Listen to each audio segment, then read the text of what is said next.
Welcome to another episode of Nerdlocker, a place for your inner nerd. I'm Jasmine. And I'm Brandon. And this is episode 58. This week we have some community news, some PETA news, and some DC news, so stick around. NBC has come out and announced that 30 Rock will be taking the 8 o'clock slot on Thursdays. Which is terrible news because that's community slot. This is heartbreaking. Yeah. And I'm so heated about this because I understand you have to make room. 30 Rock's a great show. Nothing against that show. Really funny. But you're getting rid of community? They say indefinitely, but it's just, they don't know when the season will pick back up because it hasn't had its end of its season. No. So it will pick up, they just don't know when. And for them to make this type of announcement without knowing when community will pick back up is very upsetting to me. It's extremely upsetting. And what's even more upsetting to me is the fact that they're just moving Whitney over one day. Mm-hmm. Why not you move community? Because I'm going to be honest, I don't like Whitney. I love community. Yeah. So I'm heated. We're not going to get too much into this because you don't want to see us go off. Tell us what you think. Maybe we can get NBC to hear our voices. Probably not, but you know. So the new Mario game is out, and everyone's all excited because they're bringing back the Tanuki suit, which is such a big deal. Everyone except PETA. They're mad that he's wearing animal fur. I don't understand. I always thought that it looked like he was in a little homemade costume. Yeah, I didn't think it was real fur. I think PETA is the only people who think it's real fur because they want attention. It's crazy. They've got this whole game around the fact of how Mario's a murderer, just like they've done before with other games. And it's once again another case of PETA doing something just to get attention because they have nothing else to use for their points because they've made a joke of themselves once again. And I'll say this, I don't eat red meat. I'm not into wearing fur, but I don't see how this is offensive and how this teaches kids that it's okay to skin animals. You heard it here first. An animal rights activist thinks PETA's people are foolish. So just get naked like you did with the other ones and leave the video games alone. You know, Brandon, this time of year isn't really known for any really good movies. No, this is the end of the movies of the year. Get things rushed out. Yeah, kind of the last stuff. But it looks like they're trying to get people to go see these movies. Mm-hmm. They announced that the Hobbit trailer will be shown in front of a movie. Nothing yet. But looks like they're trying to get people to, come see it. So then you get to see that. I mean, I would definitely pay $10 to see a Hobbit trailer. I would too. It's kind of like I'm going to be paying $10 to see the Dark Knight Rises trailer in front of Ghost Protocol. I mean, I want to see Ghost Protocol too. Yeah. But I want to see the 5 minutes of the Dark Knight. But, I think that's smart because maybe you don't want to go see that movie. You hear the Hobbit trailer's going to be in front of it. And you have to Let's see the go Hobbit see trailer. the movie. Exactly. Mm-hmm. You've got to be the first one to see that. So I think it's smart on their part. I agree. They're trying. I think the numbers will go up because of things like that. At least the people that can't wait.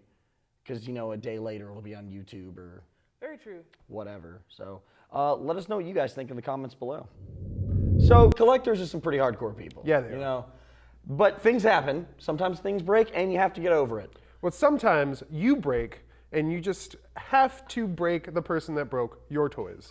Like this guy, Ricky Latouche, he was getting into a fight with his wife. She threatened to leave him and broke his Star Wars action figures. That he's been collecting since he was a kid, since the original movies probably came out. I don't know the guy. But he killed his wife after she destroyed his Darth Vader and Luke Skywalker memorabilia. Yeah. Yeah. Like, how do you get to that point? It's like, okay, don't mess with the nerd's toys, okay? But don't kill your wife when she messes with your toys. Don't do stupid stuff. Apparently, this man met his wife, Pompile Cicero. I'm probably destroying that name. You ruined that name. I probably ruined it, but whatever. She's not around anymore. Anyways, she got in a fight with him, threatened to leave him, and he freaked out, suffocated her with a pillow, and then cried and ran to his mom, who lived right down the street. So not only did he have this wife who he met in Thailand, after 4 or 5 times, something like that. Hey, we should just get married. Let's get married. We're getting married. This is silly. I'm spending too much money going to Thailand. This money to Bangkok is just absurd. Cannot do it. I've had to sell a couple of my Star Wars action figures. He didn't want to sell his last Chewbacca figure. He's like, which sucked because she ended up destroying it anyways. Yeah. So don't mess with nerds' toys, but ladies, nerds, please. If someone messes with your toys, please don't kill them. Don't kill them, dude. Chill. You can buy another one. Or make them pay for it. It's a toy. It's just a toy. Microsoft's Xbox recently turned 10 years old, which I think is awesome. There are a ton of things that Xbox brought to the table that we didn't have before in gaming, such as Internal memory. Yeah. I mean, they single-handedly made it possible, or are a huge part of the progression of downloadable content, really. Yeah. Saved games on your console rather than on an external memory card. I mean, that's great news right there. I mean, it's awesome. going from like 8 megabytes to gigabytes and being able to put whatever you wanted on your Xbox. Like I would download CDs and play that with my game, which is so fun because some video games have great soundtracks, some don't. So it was just a really cool thing to add on to your video game and your gameplay. Another thing that they added, firmware updates. Microsoft having a big background in PCs, just move that right over. They did a lot for updates for your games. Not to mention downloadable games. I mean, now you can download a full game, and it's a lot to do with Microsoft creating the Xbox. I agree. What's really cool, I feel like Xbox and Microsoft had a better online gaming community. They created a better one, and even to this day, it's better than PSN. There's more games to choose from. Everything is on there. Even games that weren't necessarily originally licensed to Microsoft, which is really fun. And they're really not doing anything to celebrate. They're just sort of adding things to your online purchasing availability. Like right now, I know that Metal Gear Solid Avatar accessories are up, which is so cool. So you can just like Solid Snake if you want, which a lot of people would like to do that. So celebrate with us the 10-year anniversary of Xbox. Hey guys, Cubby here with my pick this week. It is Call of Duty Elite. First couple days it wasn't up. Finally it's back up, and it's getting to a slow start, but really, really awesome. All your stats, all your games, everything is on there. And even if you have trouble logging in right now, everything should be okay by the time this airs. But if you have trouble, don't worry. Infinity Ward and EA have your back, or Activision have your back. They have all your info saved, so don't worry, it will not be lost. But definitely go through, if you have the chance, look and see how best to equip your classes to make yourself better, because it's all right there for you. So again, my pick this week, Call of Duty Elite, because it is the best for Call of Duty fans. Hey guys, Bobby here with my pick of the week, and it's going to be a book called Habibi, written by Craig Thompson. He wrote a book called Blankets, which I've talked about on this show before. It changed my life. I'm in the middle of Habibi right now, and it's a very different story than Blankets is. Blankets is a lot about American religion and everything like that, while Habibi is more about foreign religion. It's very interesting, and going for someone that doesn't know too much about that religion, it's interesting because Blankets was pretty much a mirror of my life. So I'm interested in this book. Halfway through it, I really like it so far. I think you guys should check it out. Craig Thompson, Habibi. Hey there, nerds. Jasmine here with my pick of the week, and it is the Halo Anniversary Relaunch Edition. That came out this week. It's awesome. If you haven't been playing it, you need to go buy it and play it, because who doesn't want to play Halo online? It's just fun. Just do it. Do it. Hey guys, Haley here with my pick of the week, and it is going to be HeroClix. I'm sure a lot of you already know what it is. I just found out what it was this week. I was just with some friends who decided to buy the Blackest Night expansion pack, or the starter pack, and they asked me if I wanted to play, and I was like, yeah, I have no idea what this game is, but it sounds really fun.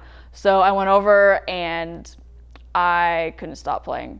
So it's just really addicting. I don't even feel like I need to tell you that much about it. I think you need to just go and discover it for yourself. Go get it. Hey nerds, Steven here with my pick of the week. It's actually going to be the new Muppets album called The Green Album. It is amazing. If you haven't checked it out yet, it's a bunch of artists redoing songs from The Muppet. So we've actually talked about the OK Go video before. And I mean, OK Go, I love them. Like literally, they make me so, I just did it right now. So anyways, but I love them so much. I love the Muppets. Anything they do is perfect. You combine that with the fact that they did an amazing video with all of the stuff like of their past ones, combined with the Muppets, and it's just, this album is so good. I did it again. I soiled myself. What's going on, guys? Brandon here with my pick this week. It's 100 Bullets. This is the next trade set that I'm collecting and filling up now that it's done. And I've just sat down and reread the first couple volumes, and I forgot how good these stories were. Just really good, gritty crime mystery books. If you're into that, you should definitely look it up, pick it up. All right, nerds, that is going to do it for episode 58 of Nerdlocker. But until next week, be sure to follow us on Twitter, like us on Facebook, and subscribe to our YouTube page, as well as checking out nerdlocker.com for all your nerdy news. I'm Brandon. And I'm Jasmine. And you guys have a nerdy week.